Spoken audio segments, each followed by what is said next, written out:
ಆಕಾಶವಾಣಿ ಕಿಸಾನ್ ಬದಲಾಗುತ್ತಿರುವ ಭಾರತದ ಹೆಮ್ಮೆ. ವಕ್ರತುಂಡ ಮಹಾಕಾಯ ಸೂರ್ಯಕೋಟಿ ಸಮಪ್ರಭಾ ನಿರ್ವಿಘ್ನಂ ಕುರುಮೇ ದೇವ ಸರ್ವ ಕಾರ್ಯೇಷು ಸರ್ವದಾ. ಈ ಆಶಯ ಮತ್ತು ಆಸೆಯೊಂದಿಗೆ ನಾವು ಮತ್ತೊಮ್ಮೆ ಕೃಷಿ ಚೌಪಾಲನ್ನ ನಿಮ್ಮ ಬಳಿಗೆ ತರ್ತಾ ಇದ್ದೇವೆ. ನಾವು ದರ್ಭಂಗಾದ ರಾಷ್ಟ್ರೀಯ ಮಖಾನ ಸಂಶೋಧನಾ ಕೇಂದ್ರವನ್ನ ತಲುಪಿದ್ದೇವೆ ಮತ್ತು ಇಂದು ನಾವು ಮಖಾನವನ್ನು ಅರ್ಥ ಮಾಡಿಕೊಳ್ಳಲು ಪ್ರಯತ್ನಿಸುತ್ತೇವೆ. ಜಲಾಶಯದಲ್ಲಿ ಬೀಜವನ್ನ ನೆಟ್ಟು 8-9 ತಿಂಗಳ ಕಠಿಣ ಪರಿಶ್ರಮದ ನಂತರ ಸಸ್ಯ ಫಲ ನೀಡುತ್ತೆ ಮತ್ತು ನಂತರ ಇದೊಂದು ದೊಡ್ಡ ಪ್ರಯತ್ನ ಎಂದು ನಿಮಗೆ ಗೊತ್ತಾಗುತ್ತೆ. ಆದರೆ ಸರ್ಕಾರ ಈ ಪ್ರಯತ್ನವನ್ನ ಮುಂದುವರಿಸೋದಕ್ಕೆ ಕೆಲಸ ಮಾಡ್ತಾ ಇದೆ ಮತ್ತು ಇದೊಂದು ರೀತಿಯ ವಿಶೇಷ ರೀತಿಯ ಪ್ರಯತ್ನ ಆಗಿದ್ದು ಇದನ್ನು ಸರ್ಕಾರ ನಿರಂತರವಾಗಿ ಮುಂದುವರಿಸ್ತಾ ಇದೆ. ಮತ್ತೆ ಇದನ್ನೇ ಮುಂದುವರಿಸುವ ಪ್ರಯತ್ನವನ್ನ ನಾವು ಕೃಷಿ ಚೌಪಾಲ್ ಮೂಲಕ ಮಾಡೋಣ. ನಿಮಗಾಗಿ ವಿವರವಾದ ವರದಿಯನ್ನ ಸಿದ್ಧಪಡಿಸಿದ್ದೇವೆ. ಇದರ ಮೂಲಕ ನೀವು ಮಖಾನವನ್ನ ಮತ್ತು ಸರ್ಕಾರ ಮಾಡ್ತಿರುವ ಪ್ರಯತ್ನಗಳನ್ನ ಹತ್ತಿರದಿಂದ ಅರ್ಥ ಮಾಡಿಕೊಳ್ಳಲು ಸಾಧ್ಯವಾಗುತ್ತೆ. ನಾನು ಈಗ ನಿಮ್ಗೆ ಒಂದು ವರದಿಯನ್ನ ಕೇಳಿಸ್ತಾ ಇದ್ದೇನೆ. ಕಪ್ಪು ವಜ್ರ ಎಂದು ಕರೆಯಲ್ಪಡುವ ಮಖಾನ ಒಂದು ರೀತಿಯ ಜಲಸಸ್ಯವಾಗಿದೆ. ನಮ್ಮ ದೇಶದಲ್ಲಿ 80% ಮಖಾನ ಕೃಷಿಯನ್ನು ಬಿಹಾರದಲ್ಲಿ ಮಾಡಲಾಗುತ್ತದೆ.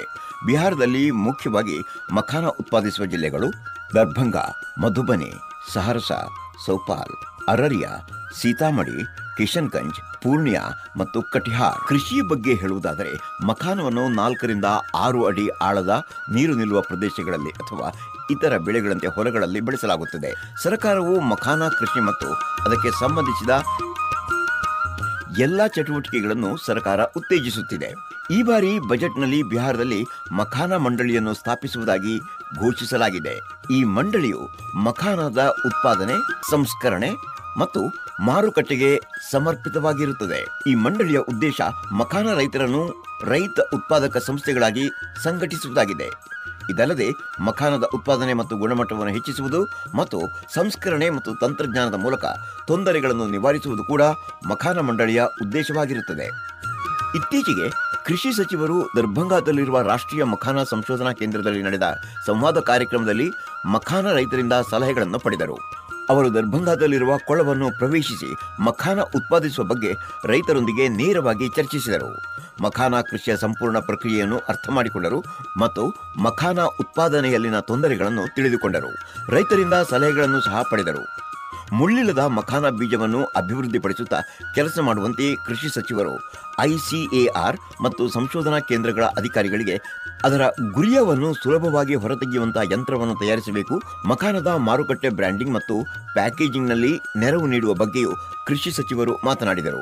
ಮಖಾನ ಉತ್ಪಾದಿಸುವ ರೈತರಿಗೆ ತರಬೇತಿ ನೀಡುವ ಕೆಲಸವೂ ನಡೆಯಲಿದೆ. ನೀವೀಗ ವಿವರವಾದ ವರದಿಯನ್ನ ಕೇಳಿದಿರಿ. ಈ ವರದಿಯ ನಂತರ ನಾನು ನಿಮ್ಮಲ್ಲಿ ಒಂದು ವಿಷಯ ಕೇಳಬಯಸ್ತೇನೆ.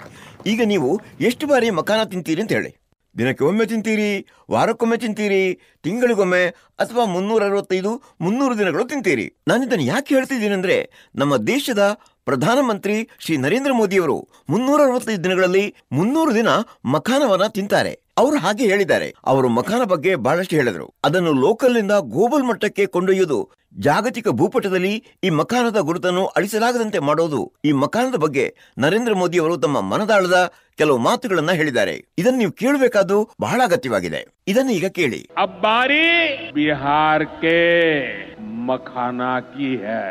मखाना आज देश के शहरों में सुबह के नाश्ते का प्रमुख अंग हो चुका है। मैं भी 365 दिन में से 300 दिन तो ऐसे होंगे कि मैं मखाना जरूर खाता हूं। ये एक सुपर फूड है जिसे आप ದುನಿಯಾ ಕೆ ಬಾಜಾರೋ ತಕ್ ಪಹುಂಚಾನಾ. ಹಾಗಾದರೆ ಈಗ ನಮ್ಮ ಕಾರ್ಯಕ್ರಮದ ಮೊದಲ ಸೆಷನ್ ಅನ್ನು ಪ್ರಾರಂಭಿಸೋಣ. ಇದರಲ್ಲಿ ನಾವು ಮಖಾನ ಉತ್ಪಾದನೆಯ ಮುಂದುವರಿದ ತಂತ್ರಜ್ಞಾನದ ಬಗ್ಗೆ ಮಾತಾಡ್ತೀವಿ. ಮಖಾನದ ಮುಂದುವರಿದ ಉತ್ಪಾದನಾ ತಂತ್ರಜ್ಞಾನದ ಬಗ್ಗೆ ಮಾತಾಡ್ತೀವಿ. ಈ ಸೆಷನ್ ನಲ್ಲಿ ನನ್ನ ಜೊತೆ ಕೆಲವು ವಿಶೇಷ ಅತಿಥಿಗಳಿದ್ದಾರೆ. ನಾನು ನಿಮಗೆ ಪರಿಚಯಿಸ್ತಾ ಇದ್ದೀನಿ. ಡಾಕ್ಟರ್ ಮನೋಜ್ ಕುಮಾರ್, ರಾಷ್ಟ್ರೀಯ ಮಖಾನ ಸಂಶೋಧನಾ ಕೇಂದ್ರದ ಹಿರಿಯ ವಿಜ್ಞಾನಿ. ನನ್ನ ಜೊತೆಗಿದ್ದಾರೆ ಡಾಕ್ಟರ್ BR ಜಾನಾ ಸಾಬ್, ದರ್ಭಂಗಾದ ರಾಷ್ಟ್ರೀಯ ಮಖಾನ ಸಂಶೋಧನಾ ಕೇಂದ್ರದ ಹಿರಿಯ ವಿಜ್ಞಾನಿ. ಡಾಕ್ಟರ್ ಜಾನಾ ಸಾಬ್, ಸ್ವಾಗತ ನಿಮಗೆ. ನನ್ನ ಜೊತೆಗಿದ್ದಾರೆ ಡಾಕ್ಟರ್ SM ರಾವುತ್ ಸಾಹೇಬ್ರು, ದರ್ಭಂಗದ ರಾಷ್ಟ್ರೀಯ ಮಕಾನ ಸಂಶೋಧನಾ ಕೇಂದ್ರದ ವಿಜ್ಞಾನಿ. ನಮಸ್ಕಾರ ಸರ್. ನನ್ನ ಹತ್ತಿರ ಇರೋರು ನೀವೇ, ನಿಮ್ಮಿಂದಲೇ ಪ್ರಾರಂಭಿಸ್ತೀನಿ. ಹಾಗಾದ್ರೆ ಡಾಕ್ಟರ್ ಮನೋಜ್, ನಾವು ಮಕಾನ ಕೃಷಿಯ ಬಗ್ಗೆ ಮಾತಾಡುವಾಗ ಬಿಹಾರ ಇದಕ್ಕೆ ಹೆಸರುವಾಸಿಯಾಗಿದೆ. ಈಗ ಬಿಹಾರದ ಕೃಷಿ, ಬಿಹಾರದ ಭೂಮಿ ಯಾಕೆ ಭಿನ್ನವಾಗಿದೆ? ಇದರಲ್ಲಿ ವಿಶೇಷತೆ ಏನಿದೆ? ಖಂಡಿತ 85% ಅಥವಾ ಅದಕ್ಕಿಂತ ಹೆಚ್ಚಿನದು ಬಿಹಾರದಲ್ಲಿ, ವಿಶೇಷವಾಗಿ ಮಿಥಿಲಾ ಪ್ರದೇಶದಲ್ಲಿ ಉತ್ಪಾದನೆ ಆಗ್ತದೆ ಅಂತ ನಮ್ಗೆಲ್ಲರಿಗೂ ಗೊತ್ತಿದೆ. ಇಲ್ಲಿ ಒಂದು ಮಾತು ಬಹಳ ಜನಪ್ರಿಯವಾಗಿದೆ, ಅದು ಪ್ರತಿ ಹೆಜ್ಜೆಯಲ್ಲೂ ಕೊಳ, ಮೀನು, ಮಖಾನ. ಇದು ಮಿಥಿಲಾದ ಗುರುತು. ಹಾಗಾಗಿ ಮಖಾನ ನಮ್ಮ ಮಿಥಿಲಾದ ಗುರುತಾಗಿದೆ. ಮತ್ತು ಇಂದು ಮಿಥಿಲಾದ ಮಖಾನ ಮತ್ತೊಮ್ಮೆ ವಿಶ್ವ ಭೂಪಟದಲ್ಲಿ ಮಿಥಿಲಾ ಪ್ರದೇಶವನ್ನು ಸ್ಥಾಪಿಸಿರುವುದು ಬಹಳ ಸಂತೋಷದ ವಿಷಯವಾಗಿದೆ. ಖಂಡಿತವಾಗಿಯೂ ನಮ್ಮ ಮಣ್ಣು, ಇಲ್ಲಿನ ಹವಾಮಾನ, ಇದು ಆ ಎಲ್ಲ ಗುಣಗಳನ್ನ ಹೊಂದಿದೆ. ಮಖಾನ ಕೃಷಿಯನ್ನ ಪ್ರೋತ್ಸಾಹಿಸುವಷ್ಟು ಮಟ್ಟಿಗೆ ಸೂಕ್ತತೆಯನ್ನ ಹೊಂದಿದೆ. ನೀವು ಇಲ್ಲಿ ನೋಡ್ತೀರಿ, ಮಣ್ಣು ತುಂಬಾ ಫಲವತ್ತಾಗಿದೆ. ನಮ್ಗೆ ಇಲ್ಲಿ ಹೆಚ್ಚಿನ ಸಂಖ್ಯೆಯ ಕೊಳಗಳಿವೆ. ಸಾಂಪ್ರದಾಯಿಕವಾಗಿ ಮಖಾನವನ್ನ ಕೊಳಗಳಲ್ಲಿ ಬೆಳೆಯಲಾಗ್ತಿತ್ತು. ಮತ್ತೆ ಮಖಾನವನ್ನು ಬೆಳೆಸಲಾಗುತ್ತಿದ್ದ ಕೊಳಗಳ ಸಂಖ್ಯೆಯು ಸಾಂಪ್ರದಾಯಿಕವಾಗಿ ಸಾಕಷ್ಟು ಹೆಚ್ಚಾಗಿತ್ತು. ಇದಲ್ಲದೆ ನೀರಿನ ಲಭ್ಯತೆಯನ್ನು ನೋಡಿದರೆ ಇತರ ಪ್ರಾಂತ್ಯಗಳಿಗೆ ಹೋಲಿಸಿದರೆ ನಮ್ಮ ಈ ಉತ್ತರ ಬಿಹಾರದ ಪ್ರದೇಶ ಮತ್ತು ಮಿಥಿಲಾ ಪ್ರದೇಶಗಳಲ್ಲಿ ಪ್ರಮಾಣಕ್ಕೆ ಅನುಗುಣವಾಗಿ ಲಭ್ಯತೆ ಹೆಚ್ಚು. ಸರಿ, ಈಗ ಕೆಲವು ರೈತ ಸೋದರರು ನಮ್ಮ ಜೊತೆ ಸೇರ್ಕೊಂಡಿದ್ದಾರೆ. ಮತ್ತೆ ಈ ಸಮಯದಲ್ಲಿದ್ದಾರೆ ರಾಮ್ ಪ್ರಸಾದ್ ಸಹಾನಿ ಸಾಹೇಬರು. ಇವರು ಬಿರೌಲ್ ದರ್ಭಾಗದಿಂದ ಬಂದಿದ್ದಾರೆ. ರಾಮ್ ಪ್ರಸಾದ್ ಅವರೇ, ಈಗ ಕೇಳಿ ನಿಮ್ಮ ಪ್ರಶ್ನೆಯನ್ನ. ನಮ್ಮ ಮಖಾನ ಉತ್ಪಾದನೆಯನ್ನು ಹೆಚ್ಚಿಸೋದಕ್ಕೆ ಯಾವ ಹೊಸ ತಾಂತ್ರಿಕ ಬದಲಾವಣೆ ಮಾಡಲಾಗಿದೆ?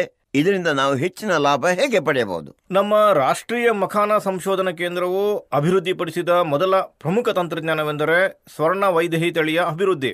ಸ್ವರ್ಣ ವೈದೇಹಿ ಹೆಚ್ಚು ಇಳುವರಿ ನೀಡುವ ವಿಧವಾಗಿದ್ದು, ಪ್ರತಿ ಹೆಕ್ಟೇರ್ಗೆ 28ರಿಂದ 30 ಕ್ವಿಂಟಾಲ್ ಉತ್ಪಾದನಾ ಸಾಮರ್ಥ್ಯವನ್ನು ಹೊಂದಿದೆ. ಸಾಂಪ್ರದಾಯಿಕವಾಗಿ ನಾವು ಅದನ್ನ ಕೆರೆಗಳಲ್ಲಿ ಬೆಳೆಸುತ್ತಿದ್ದಾಗ, ಮಖಾನವನ್ನು ಬೆಳೆಸುತ್ತಿದ್ದಾಗ ನಮ್ಮ ಉತ್ಪಾದಕತೆ ಪ್ರತಿ ಹೆಕ್ಟೇರ್ಗೆ 14ರಿಂದ 16 ಕ್ವಿಂಟಲ್ಗಳಷ್ಟಿತ್ತು. ಆದರೆ ನೀವು ನಮ್ಮ ಸುಧಾರಿತ ತಳಿಯಾದ ಸ್ವರ್ಣ ವೈದೇಹಿಯನ್ನು ಬೆಳೆಸಿದ್ರೆ ನೀವು ಪ್ರತಿ ಹೆಕ್ಟೇರ್ಗೆ 28ರಿಂದ 30 ಕ್ವಿಂಟಾಲ್ಗಳಷ್ಟು ಉತ್ಪಾದನೆಯನ್ನು ಪಡೆಯಬಹುದು. ಮತ್ತೆ ಇತ್ತೀಚಿನ ದಿನಗಳಲ್ಲಿ ಈ ಪ್ರದೇಶವು ವಿಸ್ತರಿಸುತ್ತಿರುವುದನ್ನು ನೀವು ನೋಡ್ತಿದ್ದೀರಿ. ಮತ್ತೆ ಸ್ವರ್ಣ ವೈದೇಹಿ ತಳಿಯು ಅದರಲ್ಲಿ ಬಹಳ ಮುಖ್ಯವಾದ ಕೊಡುಗೆಯನ್ನು ನೀಡ್ತಾ ಇದೆ. ಇದರ ಹೊರತಾಗಿ ಆಗಿರುವ ಇತರ ಬದಲಾವಣೆಗಳು, ಸಾಂಪ್ರದಾಯಿಕವಾಗಿ ಕೊಳಗಳಲ್ಲಿ ಕೃಷಿ ಮಾಡಲಾಗ್ತಿತ್ತು. ಆದರೆ ಈಗ ಹೊಲ ವಿಧಾನದ ಮೂಲಕ ಕೃಷಿ ಮಾಡುವುದು ಸಾಧ್ಯವಾಗಿದೆ. ಈಗ ನೀವು ಕಡಿಮೆ ನೀರಿನಲ್ಲಿ, 1 ಅಡಿ ನೀರಿನಲ್ಲಿ, 1.5 ಅಡಿ ನೀರಿನಲ್ಲಿ ಕಮಲದ ಬೀಜವನ್ನ ಬಹಳ ಸುಲಭವಾಗಿ ಬೆಳೆಸಬಹುದು. ನೀವು ನೋಡಿದರೆ ಕಳೆದ 5 ವರ್ಷಗಳಲ್ಲಿ ನಾವು 3,000ಕ್ಕೂ ಹೆಚ್ಚು ರೈತರಿಗೆ ಮಖಾನ ಕೃಷಿ, ಮಖಾನ ಸಂಸ್ಕರಣೆಗಾಗಿ ತರಬೇತಿ ನೀಡಿದ್ದೇವೆ. ಮತ್ತೆ ಅವರಿಗೆ ಅಗತ್ಯವಿರುವ ಎಲ್ಲ ತಾಂತ್ರಿಕ ಬೆಂಬಲವನ್ನು ಒದಗಿಸಿದ್ದೇವೆ. ಇತ್ತೀಚಿನ ದಿನಗಳಲ್ಲಿ ಮಖಾನ ಕೃಷಿ ವೇಗವಾಗಿ ವಿಸ್ತರಿಸಿದೆ ಮತ್ತು ಅದೇ ಸಮಯದಲ್ಲಿ ನಿಮ್ಮ ಮತ್ತು ನಿಮ್ಮಂತಹ ಮಖಾನ ಕೃಷಿಯಲ್ಲಿ ತೊಡಗಿರುವ ಇತರ ರೈತರ ಆದಾಯವು ನಿರೀಕ್ಷೆಗೂ ಮೀರಿ ಹೆಚ್ಚಾಗಿದೆ. ಡಾಕ್ಟರ್ ಜಾನಾ ನನ್ನ ಜೊತೆಗಿದ್ದಾರೆ. ಡಾಕ್ಟರ್ ಜಾನಾ, ವಾಸ್ತವದಲ್ಲಿ ಮಖಾನ ಬೇಸಾಯದ ಬಗ್ಗೆ ಮಾತಾಡ್ತಾ ಇದ್ದೀವಿ. ಆದರೆ ಮಖಾನದ ಬೇಸಾಯದ ಹೊರತಾಗಿ ಬೇರೆ ಯಾವುದೇ ಬೆಳೆಯನ್ನ ನಾವು ಆಡ್ ಆನ್ ಮಾಡಬಹುದಾ? ಖಂಡಿತ ಮಾಡಬಹುದು. ಮತ್ತೆ ನಾವು ಸಿಂಗಾಡದ ಬೇಸಾಯ ಮಾಡಿದ್ರೆ ಆಗ ನಮಗೆಲ್ಲ ಹೆಚ್ಚಿನ ಇನ್ಕಮ್ ಸಿಗತ್ತೆ. ಇದಕ್ಕಾಗಿ ಬೇರೆ ರೀತಿಯ ನರ್ಸರಿ ಇರುತ್ತೆ, ಅದಕ್ಕೂ ಸಂಸ್ಕರಣೆ ಬೇಕಾಗತ್ತೆ. ಯಾಕಂದ್ರೆ ಇದು ಇಂಟೆನ್ಸಿವ್ ಫಾರ್ಮಿಂಗ್. ಒಂದು ಬೆಳೆ ನಂತರ ಇನ್ನೊಂದು ಬೆಳೆ ತಗೋಬೇಕಾಗತ್ತೆ. ಮತ್ತೆ ವರ್ಷವಿಡೀ ನೀರು ಅಕ್ಟೋಬರ್ ತನಕ ಇರುತ್ತೆ. ಅದರಲ್ಲಿ ನಾವು ಆಗಸ್ಟ್ ತನಕ ಈ ಮಖಾನದ ಬೆಳೆಯನ್ನ ಬೆಳಿತೀವಿ. ಆನಂತರ ನಾವು ಭತ್ತವನ್ನು ಸಹ ನಾವು ಬೆಳಿಬಹುದಾಗಿದೆ. ಮತ್ತೆ ನವೆಂಬರ್ ನಂತರ ನೀರೇನಾದ್ರೂ ಬತ್ತಿ ಹೋದರೆ ಆಗ ನಾವು ಆ ಹೊಲದಲ್ಲಿ ಗೋಧಿಯನ್ನು ಕೂಡ ಬೆಳೆಯಬಹುದು. ಈಗ ನಿರಂತರವಾಗಿ ರೈತ ಬಾಂಧವರು ಕೂಡ ನಮ್ಮ ಜೊತೆ ಸೇರ್ಕೊಂಡಿದ್ದಾರೆ. ಕೆಲವು ಸೋದರಿಯರು ಇದ್ದಾರೆ, ಅವರ ಪ್ರಶ್ನೆಗಳನ್ನು ಕೇಳೋಣ. ರೀನಾಜಿ ನಮ್ಮ ಜೊತೆ ಸೇರ್ಕೊಂಡಿದ್ದಾರೆ. ರೀನಾ ಕುಮಾರಿ, ಸ್ವಾಗತ ನಿಮ್ಗೆ. ಪ್ರಶ್ನೆ ಕೇಳಿ ನಿಮ್ದು. ನಮಸ್ಕಾರ ಸರ್, ನಾನು ಸದರ್ ಬ್ಲಾಕ್ ನಿಂದ ರೀನಾ ಕುಮಾರಿ. ಸರ್, ನನ್ನ ಪ್ರಶ್ನೆ ಏನಂದ್ರೆ, ಮಖಾನ ಉತ್ಪಾದನೆಯನ್ನ ಹೆಚ್ಚಿಸೋದಕ್ಕೆ ಯಾವ ತಳಿಯನ್ನ ಬಳಸಬೇಕು? ನೋಡಿ ರೀನಾ ಅವರೇ, ಈ ಮಖಾನದ ಮೊದಲ ವೆರೈಟಿ ಏನಿದೆ, national research centre for makhana ಅಲ್ಲಿ 2006ರಲ್ಲಿ ಅಭಿವೃದ್ಧಿಪಡಿಸಲಾಗಿದೆ. ಆ ವೆರೈಟಿ ಬಹಳ ಒಳ್ಳೆ ವೆರೈಟಿ. ಅದರ ಉತ್ಪಾದನಾ ಸಾಮರ್ಥ್ಯ ಏನಿದೆ ಅದು ಪ್ರತಿ ಹೆಕ್ಟೇರ್ಗೆ 27 ಕ್ವಿಂಟಲ್ನಿಂದ 30 ಕ್ವಿಂಟಲ್ ತನಕ ಇರುತ್ತೆ. ಸರಿ, ಆದಾಯ ಹೆಚ್ಚಾಗತ್ತೆ, ಉತ್ಪಾದನೆ ಹೆಚ್ಚಾಗತ್ತೆ, ಆದರೆ ವೆಚ್ಚ ಕಡಿಮೆ ಆಗುತ್ತೆ.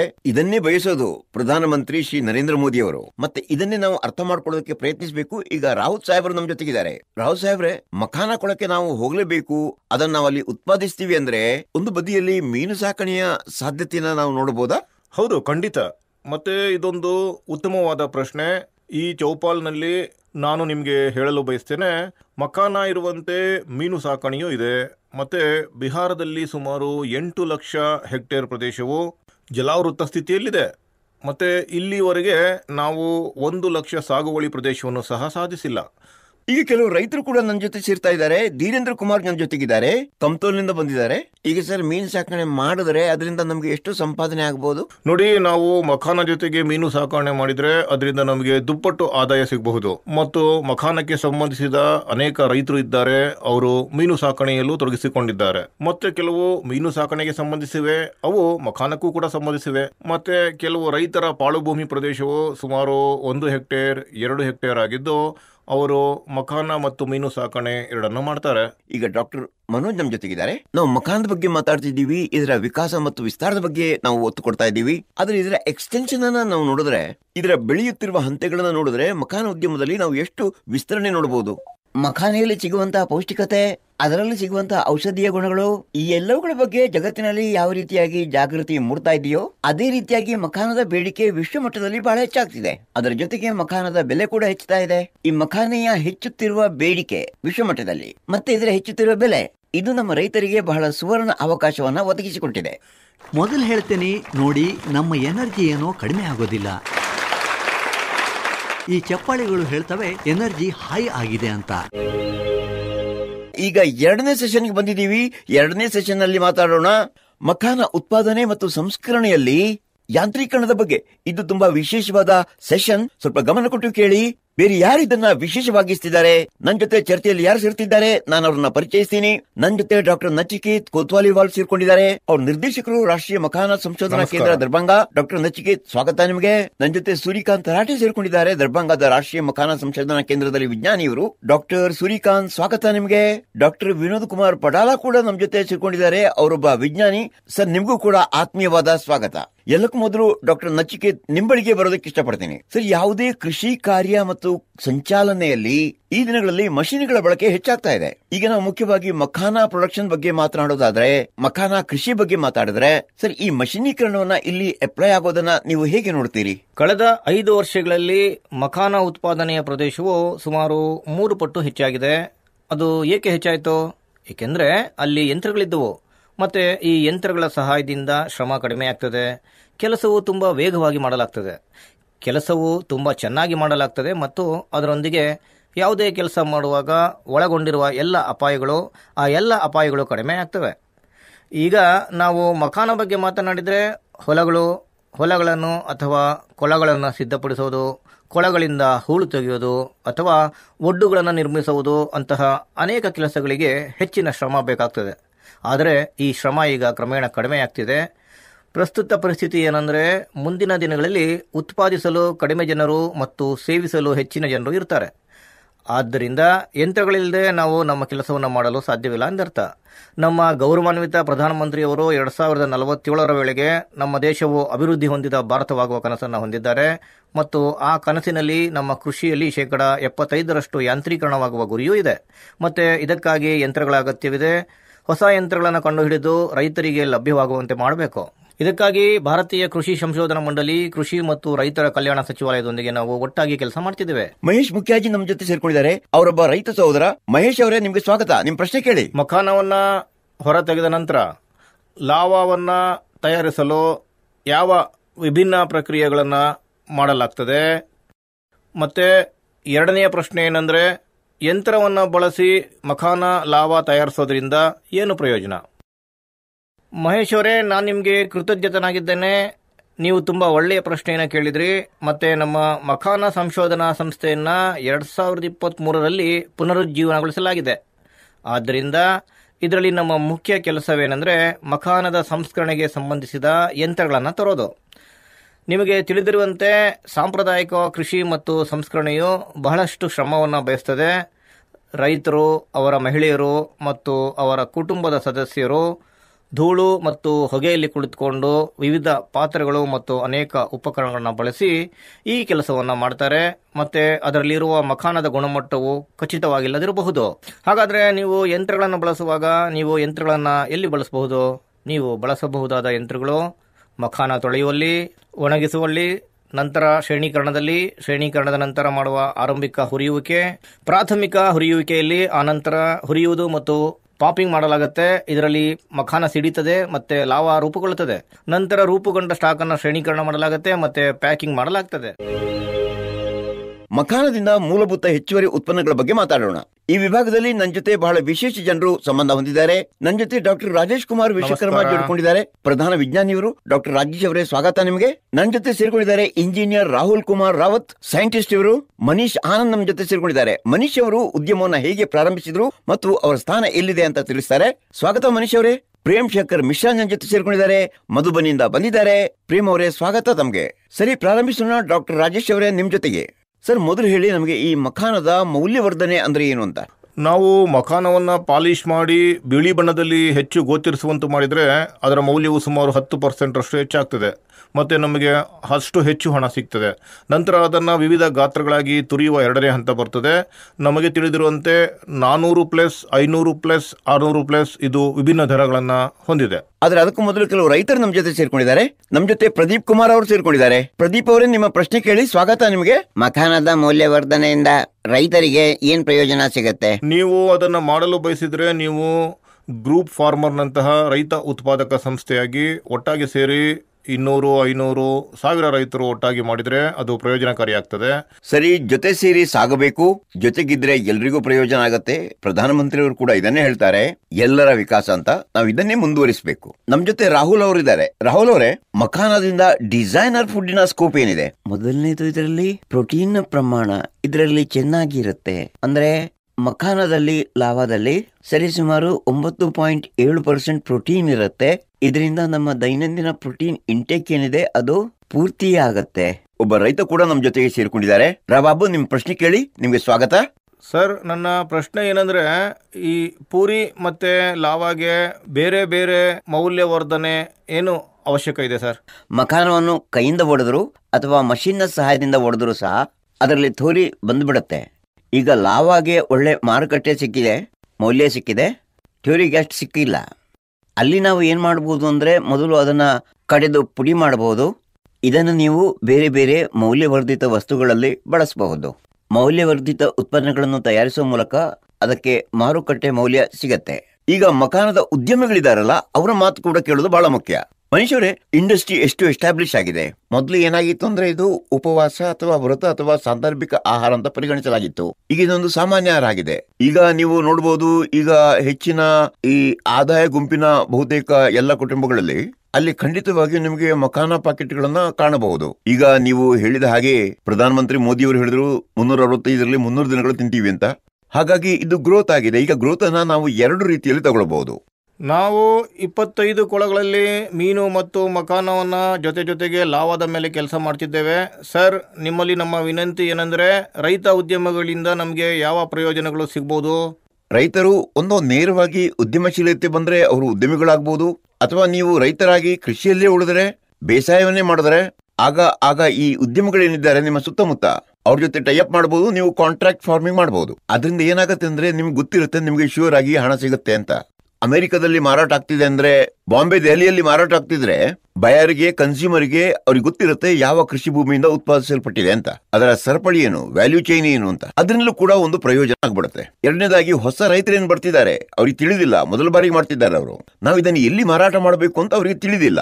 ಆ ಸಂದರ್ಭದಲ್ಲಿ ಕೂಡ ಆ ಉದ್ಯಮಿಗಳ ಜೊತೆ ನೀವು ಸಂಪರ್ಕದಲ್ಲಿದ್ರೆ ಅವರನ್ನ ಸಂಪರ್ಕಿಸಬಹುದು. ನಿಮ್ಮ ಕೈ ಹಿಡಿದು ಅವರು ನಿಮ್ಮ ಬೈ ಪ್ರಾಡಕ್ಟ್ಸ್ ಏನಿದೆ, ಏನ್ ಮಾಡಬೇಕು ಅಂತ ಹೇಳಬಹುದು. ಮತ್ತೆ ಈಗ ನಮ್ಮ ಜೊತೆ ಇನ್ನೊಬ್ಬ ಉದ್ಯಮಿ ಸೇರ್ಕೊಂಡಿದ್ದಾರೆ. ನಮ್ಮ ಜೊತೆ ಸೇರ್ಕೊಂಡಿದ್ದಾರೆ ಪ್ರೇಮ್ ಶಂಕರ್ ಮಿಶ್ರಾ ಅವರು. ಇವರು ಮಖಾನ ರೈತ ಕೂಡ.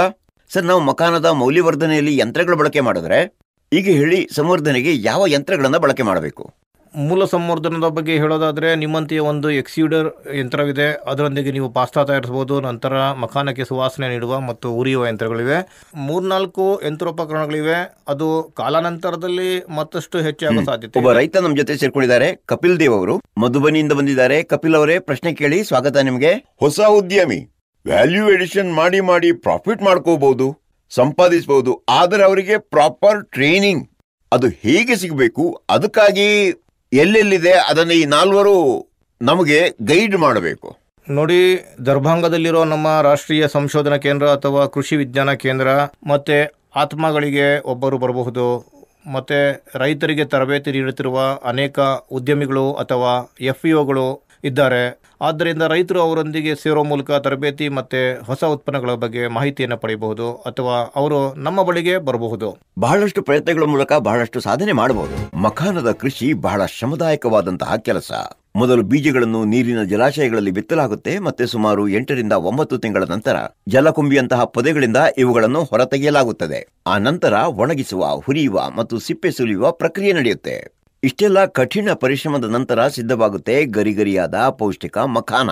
ಈಗ ಮಖಾನದ ಸಂಸ್ಕರಣಾ ಘಟಕಗಳು ಕೂಡ ಬರಲು ಪ್ರಾರಂಭಿಸಿವೆ. ಇದರಿಂದ ಬಿಹಾರದ ಯುವಕರಿಗೆ ಉದ್ಯೋಗಾವಕಾಶವೂ ಸಿಕ್ಕಿದೆ. ಬಿಹಾರದ ದರ್ಭಂಗ, ಸಮಸ್ತಿಪುರ್, ಸಹರ್ಸಾ, ಅರಾರಿಯಾ, ಕಟಿಹಾರ್, ಮಧುಬನಿ, ಸುಪೌಲ್, ಪೂನಿಯಾ, ಮುಜಾಫರ್ಪುರ ಮತ್ತು ಕಿಶನ್ಗಂಜ್ನಂತಹ ಜಿಲ್ಲೆಗಳಲ್ಲಿ ಮಖಾನ ಮಾರುಕಟ್ಟೆಗಳು ವೇಗವಾಗಿ ಅಭಿವೃದ್ಧಿ ಹೊಂದುತ್ತಿವೆ. ಈತನ್ಮಧ್ಯೆ ಬಿಹಾರದ ಮಖಾನ ದೆಹಲಿ, ಮುಂಬೈ ಮತ್ತು ಬೆಂಗಳೂರು ಸೇರಿದಂತೆ ಹಲವು ದೊಡ್ಡ ನಗರಗಳಲ್ಲಿ ಫಾಕ್ಸ್ನೆಟ್ ಹೆಸರಿನಲ್ಲಿ ವಿದೇಶಗಳಲ್ಲಿ ಇದರ ಬೇಡಿಕೆ ವೇಗವಾಗಿ ಹೆಚ್ಚುತ್ತಿದೆ. ಮಖಾನಾಗೆ ಸಂಬಂಧಿಸಿದ ಮಾರ್ಕೆಟಿಂಗ್, ಗುಣಮಟ್ಟ, ರಫ್ತು ಮತ್ತು ನೀತಿ ನಿರೂಪಣೆಯ ವಿಷಯಗಳ ಬಗ್ಗೆ ಮತ್ತೆ ಈ ವಿಭಾಗದಲ್ಲಿ ನನ್ನ ಜೊತೆ ಬಹಳ ಜನರು ಸೇರಿದ್ದಾರೆ. ಪರಿಚಯ ನಾನು ಮಾಡಿಸ್ಬಿಡ್ತೀನಿ. ನನ್ನ ಜೊತೆ ಸೇರ್ಕೊಂಡಿದ್ದಾರೆ ಡಾಕ್ಟರ್ ರಾಜೀವ್ ಕುಮಾರ್ ವಿಶ್ವಕರ್ಮ. ಮೂರನೇ ಸೆಗ್ಮೆಂಟ್ ಇಂದ ನಮ್ಮ ಜೊತೆ ಇದ್ದಾರೆ. ಸ್ವಾಗತ ಸರ್ ತಮಗೆ. ಡಾಕ್ಟರ್ ವಿದ್ಯಾನಂದ್ ಝಾ ನಮ್ಮ ಜೊತೆ ಸೇರ್ಕೊಂಡಿದ್ದಾರೆ. ಮಾಜಿ ಪ್ರಾಂಶುಪಾಲರು, MLSM ಕಾಲೇಜು ದರ್ಭಂಗಾದಿಂದ. ಸರ್ ತಮಗೆ ಸ್ವಾಗತ. ರಾಜೀವ್ ರಂಜನ್ ಝಾ ನಮ್ಮ ಜೊತೆ ಸೇರ್ಕೊಂಡಿದ್ದಾರೆ. ಸರ್ ಸ್ವಾಗತ ತಮಗೆ ನಮ್ಮ ಈ ಕಾರ್ಯಕ್ರಮದಲ್ಲಿ. ಮೊದಲನೇದಾಗಿ ನಾನು ಡಾಕ್ಟರ್ ರಾಜೀವ್ ಅವ್ರ ಬರೀ ಭಾರತದಲ್ಲಿ ಮಖಾನದ ಗುಣಮಟ್ಟದ ಮಾನದಂಡಗಳು ಯಾವುವು? ಇದು 1965ಕ್ಕಿಂತ ಮೊದಲು ಪ್ರಾರಂಭವಾಯಿತು. ಬ್ಯೂರೋ ಆಫ್ ಇಂಡಿಯನ್ ಸ್ಟ್ಯಾಂಡರ್ಡ್ಸ್ ಮಖಾನಗೆ ಮಾನದಂಡಗಳನ್ನು ರೂಪಿಸಿತು. ಇದರಲ್ಲಿ ನಿಯತಾಂಕಗಳು ಎಷ್ಟು, ತೇವಾಂಶ ಇರಬೇಕು, ಅದರ ಗಾತ್ರಗಳು ಹೇಗಿರಬೇಕು, ಮತ್ತು ಅದರ ಮೌಲ್ಯವರ್ಧಿತ ಉತ್ಪನ್ನಗಳು, ಅದರಲ್ಲಿ ಎಷ್ಟು ಎಣ್ಣೆ ಇರಬೇಕು, ಎಷ್ಟು ಮಸಾಲೆಗಳನ್ನು ಸೇರಿಸಬಹುದು, ಅದರ ನಂತರ ಮಸಾಲೆಗಳನ್ನು ಸೇರಿದ ಮೇಲೆ ಅದನ್ನು ಹುರಿಯುವಾಗ ನಂತರ ಎಷ್ಟು ತೇವಾಂಶ ಇರಬೇಕು, ಅದು ಯಾವ ರೀತಿಯ ಪ್ಯಾಕೇಜಿಂಗನ್ನು ಹೊಂದಿರಬೇಕು ಮತ್ತು ಅದರ ಹೆಸರುಗಳು ಯಾವುವು ಎಂಬುದನ್ನು ಆ ಸಮಯದಲ್ಲಿ ವ್ಯಾಖ್ಯಾನಿಸಲಾಗಿದೆ. ಅಂದಿನಿಂದ ಅದನ್ನು ಎಂದಿಗೂ ಬದಲಾಯಿಸಲಾಗಿಲ್ಲ. ಮತ್ತು ಭಾರತೀಯ ಮಾನದಂಡಗಳ ಬ್ಯೂರೋದ ಮಾನದಂಡಗಳು ನೀವು ಅದನ್ನು ಅನ್ವಯಿಸಲು ಬಯಸ್ತಿರೋ ಇಲ್ವೋ ಎಂಬುದು ನಿಮಗೆ ಬಿಟ್ಟಿದ್ದು. ಆದರೆ 2023ರಲ್ಲಿ ಈ ವಿಷಯವು ಭಾರತದ ಆಹಾರ ಸುರಕ್ಷತಾ ಮಾನದಂಡಗಳು FSSAIಗೆ ಹೋಗಿದೆ. ಆದ್ದರಿಂದ ಭಾರತದಲ್ಲಿ ನಮ್ಮ ಮಾರುಕಟ್ಟೆಯಲ್ಲಿ ಮಾರಾಟವಾಗುವ ಎಲ್ಲ ಆಹಾರ ಉತ್ಪನ್ನಗಳು FSSAI ಪರವಾನಗಿಯನ್ನು ಪಡೆಯುವುದು ಕಡ್ಡಾಯವಾಗಿದೆ. ಮತ್ತು ಪರವಾನಗಿ ಪಡೆಯುವುದರ ಜೊತೆಗೆ ಅವರು ತಮ್ಮ ಮಾನದಂಡಗಳನ್ನು ಸಹ ನಿರ್ವಹಿಸಬೇಕಿದೆ. ಈಗ ಒಬ್ರು ರೈತರು ನಮ್ಮ ಜೊತೆ ಸೇರ್ಕೊಂಡಿದ್ದಾರೆ, ಸೌರಭ್ ಭೂಷಣ್. ನೋಡಿ, ಈಗ ಲಭ್ಯವಿರುವ ಮೊದಲ ಪರೀಕ್ಷಾ ಪ್ರಯೋಗಾಲಯ ಬಿಹಾರ ಕೃಷಿ ವಿಶ್ವವಿದ್ಯಾಲಯದ ಬಾಗಲ್ಪುರದಲ್ಲಿದೆ. ಆದರೆ ಅದು ಕೂಡ ಸಂಪೂರ್ಣವಾಗಿ ಕಾರ್ಯನಿರ್ವಹಿಸ್ತಿಲ್ಲ. ಮತ್ತು ನೀವು ಈ ಇತರ ಉತ್ಪನ್ನಗಳನ್ನು ಪರೀಕ್ಷಿಸಬೇಕಾದ್ರೆ ನೀವು ಅದನ್ನು ಭಾರತದ ಇತರ ನಗರಗಳಲ್ಲಿ ಲಭ್ಯವಿರುವ ಯಾವುದೇ NABL ಅಥವಾ ನಿಯಂತ್ರಿತ ಪ್ರಯೋಗಾಲಯಕ್ಕೆ ಕಳುಹಿಸಬಹುದು. ಡಾಕ್ಟರ್ ಝಾ, ನಿಮಗೆ ದೀರ್ಘ ಅನುಭವ ಇದೆ ಸರ್. ಈ 10 ವರ್ಷಗಳಲ್ಲಿ ನೀವು ಎಷ್ಟು ಬದಲಾವಣೆಯನ್ನ ನೋಡಿದ್ದೀರಿ? ಮಖಾನ ಸ್ವಾಭಾವಿಕವಾಗಿ ನಾವು ಹೇಳ್ತೀವಿ ಗ್ಲೋಬಲೈಸೇಷನ್, ಸರಿ, ಉದಾರೀಕರಣದ ಯುಗ ಅಂತ ಹೇಳ್ತೀವಿ. ಇದು ಕೋವಿಡ್ ನಂತರ ಮಖಾನ ಆಗ ಲೈಮ್ಲೈಟಿಗೆ ಬಂತು. ಯಾಕಂದ್ರೆ ಮಖಾನ ನಮಗೆ ಇಮ್ಯುನಿಟಿ ಹೆಚ್ಚಿಸುತ್ತೆ. ಸರಿ, ಮಹೇಶ್ವರ್ ಠಾಕೂರ್ ನಮ್ಮ ಜೊತೆ ಸೇರ್ಕೊಂಡಿದ್ದಾರೆ, ರೈತ ಅವರು. ಮಹೇಶ್ವರ ಸ್ವಾಗತ. ಪ್ರಶ್ನೆ ಕೇಳಿ ಸರ್. ಭಾರತ ಸರ್ಕಾರವು ಹಲವು ರೀತಿಯ ಮಂಡಳಿಗಳನ್ನು ನಡೆಸ್ತಿದೆ. ಆದ್ರೆ ಮಖಾನ ಮಂಡಳಿಯನ್ನು ಸಹ ರಚಿಸಲಾಗ್ತದೆ ಅಂತ ತಿಳಿದು ಬಂದೈತೆ. ಮಖಾನದ ವಿಸ್ತರಣೆ ಏನಿದೆ ಅದರ ಸಾಧ್ಯತೆಯನ್ನ ಸರ್ಕಾರ ಕೂಡ ಈಗ ಒಪ್ಪಿಕೊಂಡಿದೆ. ಹಾಗಾಗಿ ಈ ಬೋರ್ಡ್ ಅನ್ನ ರಚಿಸಲಾಗಿದೆ. ಕೇಂದ್ರೀಯ ಸಚಿವೆ, ಹಣಕಾಸು ಸಚಿವೆ ನಿರ್ಮಲಾ ಸೀತಾರಾಮ್ ಸ್ವತಃ ಕೆಲವು ದಿನಗಳ ಹಿಂದೆ ದರ್ಭಂಗಾಗೆ ಬಂದಿದ್ರು. 25-26ರ ಬಜೆಟ್ ನಲ್ಲಿ ಇದರ ಪ್ರಸ್ತಾಪ ಸಲ್ಲಿಸಿದ್ರು. ಈಗ ಮಖಾನ ಬೋರ್ಡ್ ಇಂದ ಏನಾಗತ್ತೆ ಅಂದ್ರೆ ಇದರ ಆಕ್ಚುಯಲ್ ಪ್ರೊಡ್ಯೂಸರ್ಸ್ ಏನಿದ್ದಾರೆ ಅವರ ಸಮಸ್ಯೆಗಳತ್ತ ಸರ್ಕಾರದ ಗಮನ ಹೋಗುತ್ತೆ. ಇದು ಬಹಳ ಮುಖ್ಯವಾಗಿದೆ. ನನ್ನ ಜೊತೆ ರಾಜೀವ್ ರಂಜನ್ ಝಾ ಕೂಡ ಇದ್ದಾರೆ. ದೇಶ ಮತ್ತು ವಿದೇಶದಲ್ಲಿ ಮಾರುಕಟ್ಟೆ ಕಾಂಟೆಕ್ಸ್ಟ್ ನಲ್ಲಿ ನೀವು ಹೇಗೆ ನೋಡ್ತೀರಿ ಮಖಾನವನ್ನ? ಮೊದಲನೇದಾಗಿ ನಾವು ಕುಳಿತಿರುವ ಪ್ರದೇಶವನ್ನ ಮಿಥಿಲಾ ಅಂತ ಕರೀಲಾಗತ್ತೆ. ಮತ್ತು ನಾವು ಅದರ ಬಗ್ಗೆ ಮಾತನಾಡಿದರೆ ಮಿಥಿಲಾ ಸ್ವತಃ ಮಖಾನದ ಪ್ರಮುಖ ಗ್ರಾಹಕ. ಮೊದಲ ಪ್ಯಾನಲಿಸ್ಟ್ ಈಗಷ್ಟೇ ಹೇಳಿದಂತೆ ಶರತ್ ಪೂರ್ಣಿಮೆಯ ದಿನದಂದು ಇಡೀ ಮಿಥಿಲಾ ಪ್ರದೇಶದಲ್ಲಿ ಒಂದು ಹಗಲು ಮತ್ತು ಒಂದು ರಾತ್ರಿಯಲ್ಲಿ ಅತ್ಯಧಿಕ ಮಖಾನ ಸೇವನೆ ಪಡೆಯುವ ದಿನವಿದೆ. ಅದನ್ನು ಪಜ್ಗರ್ ಅಂತ ಕರೆಯಲಾಗ್ತದೆ. ಅದಾದ ನಂತರ ಬಿಹಾರ, ಬಂಗಾಳ, UP ಪಕ್ಕದ ರಾಜ್ಯಗಳು ಇವು ನೆಲೆ ಇರುವ ಸ್ಥಳಗಳು. ನಾನು ಅದರ ಬಗ್ಗೆ ಮಾತನಾಡ್ತಿದ್ದೇನೆ. ಇದಾದ ನಂತರ ನಮ್ಮ ಮೆಟ್ರೋಪಾಲಿಟನ್ ನಗರಗಳಾದ ಮುಂಬೈ ಮತ್ತು ದೆಹಲಿಯಲ್ಲಿ ಮಖಾನವನ್ನು ತಿಂಡಿಯಾಗಿಯೂ ಬಳಸಲಾಗ್ತದೆ ಅಂತ ಈಗ ಕಂಡು ಬಂದಿದೆ. ಮುಂದೆ ಸಾಗುವಾಗ ಗುಜರಾತ್ ಮತ್ತು ಕೆಲವು ದಕ್ಷಿಣ ರಾಜ್ಯಗಳು ಸೇರಿದಂತೆ ಇದರಲ್ಲಿ ಸೇರಿಸಲಾದ ಹೊಸ ರಾಜ್ಯಗಳಲ್ಲಿಯೂ ಸಹ ಮಖಾನ ಮೊದಲಿಗಿಂತ ಹೆಚ್ಚಿನ ಪ್ರಾಮುಖ್ಯತೆಯನ್ನು ಪಡೆದಿದೆ. ಈಗ ನಾವು ಅಂತಾರಾಷ್ಟ್ರೀಯ ಮಾರುಕಟ್ಟೆ ಬಗ್ಗೆ ಮಾತನಾಡಿದರೆ US ಎಲ್ಲಕ್ಕಿಂತ ಹೆಚ್ಚು ಬಳಸ್ತದೆ, UAE ಹೆಚ್ಚು ಬಳಸ್ತದೆ, ನಂತರ UK, ಅದರ ನಂತರ ಅದಕ್ಕೆ ಸೇರುತ್ತಿರುವ ಹೊಸ ದೇಶಗಳು ಆಸ್ಟ್ರೇಲಿಯಾ ಮತ್ತು ಕೆನಡಾ ಇದಕ್ಕೆ ಸೇರುತ್ತಿರುವ ಹೊಸ ದೇಶಗಳು. ಪ್ರಶಾಂತ್ ಅಮ್ರೋಕರ್ ಅವರು, ಇವರು ಭಾರತ ಸರ್ಕಾರದಲ್ಲಿ ಹೆಚ್ಚುವರಿ ಆಯುಕ್ತರು. ಈಗ ಪ್ರಶಾಂತ್ ಅವರೇ, ಬಹಳ ಸ್ವಾಗತ ನಿಮಗೆ. 2025ರ ಬಜೆಟ್ನಲ್ಲಿ ಏನು ಮಖಾನ ಮಂಡಳಿಯನ್ನು ಸ್ಥಾಪಿಸಲಾಗುತ್ತೆ ಅಂತ ಘೋಷಣೆ ಮಾಡಲಾಗಿದೆ. ಅದರ ನಂತರ ಈ ಕೃಷಿ ಚೌಪಾಲ್ನಲ್ಲಿ ಚರ್ಚೆ ಬಹಳ ಮುಖ್ಯವಾಗಿದೆ. ನೀತಿ ನಿರ್ಧಾರಗಳನ್ನು ತೆಗೆದುಕೊಳ್ಳುವಲ್ಲಿ ಇದು ಬಹಳ ಮುಖ್ಯ. ರೈತ ಮತ್ತು ವಿಜ್ಞಾನಿಗಳ ನಡುವೆ ನಡೆಯುವ ಚರ್ಚೆಯ ಮೂಲಕವೂ ನೀತಿ ನಿರ್ಧಾರಗಳನ್ನು ತೆಗೆದುಕೊಳ್ಳಲಾಗ್ತದೆ. ಎರಡನೇದಾಗಿ, ಹವಾಮಾನ ಬದಲಾವಣೆ, ಮಖಾನದ ಉತ್ಪಾದಕತೆಯನ್ನು ಹೆಚ್ಚಿಸಲು ಅಗತ್ಯವಿರುವ ತಾಂತ್ರಿಕ ಮಧ್ಯಸ್ಥಿಕೆಗಳನ್ನು ಗಮನದಲ್ಲಿಟ್ಕೊಂಡು ಇದಕ್ಕಾಗಿ ಸಾಕಷ್ಟು ಸಂಶೋಧನೆ ಅಗತ್ಯವಿದೆ. ಇದಕ್ಕಾಗಿ ICR ಸಂಶೋಧನೆಯತ್ತ ಗಮನ ಹರಿಸಬೇಕಾಗ್ತದೆ ಅಂತ ನಾನು ನಿಮಗೆ ಹೇಳಲು ಬಯಸ್ತೇನೆ. ನಮ್ಮ ಕೆಲವು ರೈತ ಸಹೋದರರು ಕೇಳಿದ ಮೂರನೆಯ ಪ್ರಮುಖ ವಿಷಯವೆಂದರೆ ತರಬೇತಿಯಿಂದ ನಮಗೆ ಹೇಗೆ ಪ್ರಯೋಜನವಾಗ್ತದೆ ಅಂತ. ಭಾರತ ಸರ್ಕಾರದ ಎಲ್ಲ ಯೋಜನೆಗಳು ರೈತರ ಉತ್ಪಾದಕತೆಯನ್ನು ಹೇಗೆ ಹೆಚ್ಚಿಸುವುದು, ಕೃಷಿ ಉತ್ಪಾದನೆಯನ್ನು ಹೇಗೆ ಹೆಚ್ಚಿಸುವುದು ಮತ್ತು ಈ ರೈತರ ಆದಾಯವನ್ನು ಹೇಗೆ ಹೆಚ್ಚಿಸಬೇಕು ಎಂಬುದರ ಕುರಿತು ಈ ನಿರಂತರವಾಗಿ ಚರ್ಚೆ ನಡೀತಿರುವಂತೆ ಮತ್ತು ಈ ರೈತರ ಕಲ್ಯಾಣಕ್ಕಾಗಿ ನಮ್ಮ ಎಲ್ಲ ಕಾರ್ಯಕ್ರಮಗಳು ಇದನ್ನು ಆಧರಿಸಿವೆ. ಭಾರತದಲ್ಲಿ 730ಕ್ಕೂ ಹೆಚ್ಚು ಜಿಲ್ಲೆಗಳಲ್ಲಿ ಕೃಷಿ ವಿಜ್ಞಾನ ಕೇಂದ್ರಗಳಿವೆ ಮತ್ತು ಕೃಷಿ ತಂತ್ರಜ್ಞಾನ ನಿರ್ವಹಣಾ ಸಂಸ್ಥೆ ಆತ್ಮ ಕೂಡ ಇದೆ ಅಂತ ನಾನು ನಿಮಗೆ ಹೇಳ್ತೇನೆ. ಮತ್ತು ನೀವು ಆತ್ಮದ ಚಟುವಟಿಕೆಗಳನ್ನು ನೋಡಿದರೆ ಒಂದು ಜಿಲ್ಲೆಯಿಂದ ಮತ್ತೊಂದು ಜಿಲ್ಲೆಗೆ ಮತ್ತು ಒಂದು ರಾಜ್ಯದಿಂದ ಮತ್ತೊಂದು ರಾಜ್ಯಕ್ಕೆ ರೈತರಿಗೆ ತರಬೇತಿ, ಪ್ರಾತ್ಯಕ್ಷಿಕೆ ಮತ್ತು ರೈತರು ವಿಜ್ಞಾನಿಗಳೊಂದಿಗೆ ಸಂವಾದ ಮತ್ತು ಮಾನ್ಯತೆ ಭೇಟಿಗಳಿಗೆ ಅವಕಾಶ ಇದೆ. ನಮ್ಮ ಜೊತೆ ಡಾಕ್ಟರ್ ರಾಜೇಶ್ ಕೂಡ ಇದ್ದಾರೆ. ಈಗ ಡಾಕ್ಟರ್ ರಾಜೇಶ್ ಅವರೇ, ನಾವು ವಾಸ್ತವದಲ್ಲಿ ಮಖಾನದ ಬಗ್ಗೆ ಮಾತಾಡುವಾಗ ಈಗ ಮಖಾನಕ್ಕೂ ಕೂಡ ಯಾವುದಾದ್ರೂ GI ಟ್ಯಾಗಿನಂತ ವ್ಯವಸ್ಥೆ ಇದೆಯಾ? GI ಟ್ಯಾಗ್ ಮಖಾನಗೆ ಸಿಕ್ಕಿದೆ ಮತ್ತು ಅದರ ಹೆಸರು ಮಿಥಿಲಾ ಮಖಾನ.